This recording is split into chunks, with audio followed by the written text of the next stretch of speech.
Amerika Serikat menyusul sejumlah negara termasuk Indonesia melarang penerbangan pesawat Boeing 737. Isu keamanan jadi pertimbangan setelah 2 pesawat Boeing jatuh dalam waktu kurang dari setengah tahun.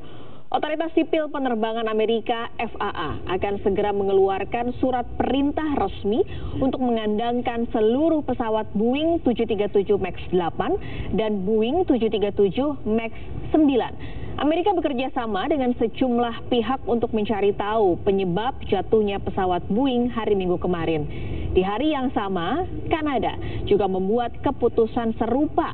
Pihak Boeing sendiri mengaku memahami sikap kehati-hatian pemerintah Amerika Serikat. Beberapa negara yang juga melarang penggunaan pesawat Boeing 737 seri MAX 8 diantaranya adalah Indonesia, Singapura, dan Malaysia. Sementara itu, Presiden Joko Widodo menyatakan pelarangan terbang sementara untuk pesawat tipe Boeing 737 MAX 8 di Indonesia dilakukan demi keselamatan penumpang. Selama masa pelarangan terbang, Kemenhub menerjunkan tim untuk memeriksa seluruh perlengkapan Boeing 737 MAX 8 di Indonesia.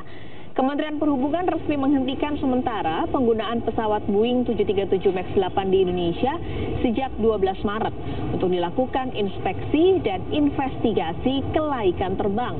Pencabutan larangan terbang diberlakukan sampai ada arahan baru dari Badan Penerbangan Federal Amerika Serikat (FAA). Di Indonesia terdapat 11 pesawat Boeing 737 MAX 8, 10 pesawat dimiliki Lion Air, dan 1 pesawat milik Garuda Indonesia. Menahan juga penggunaan Boeing yang di apanya? Ya, yang paling penting keselamatan, keamanan dari penumpang harus dinomorsatukan. Harus dinomorsatukan.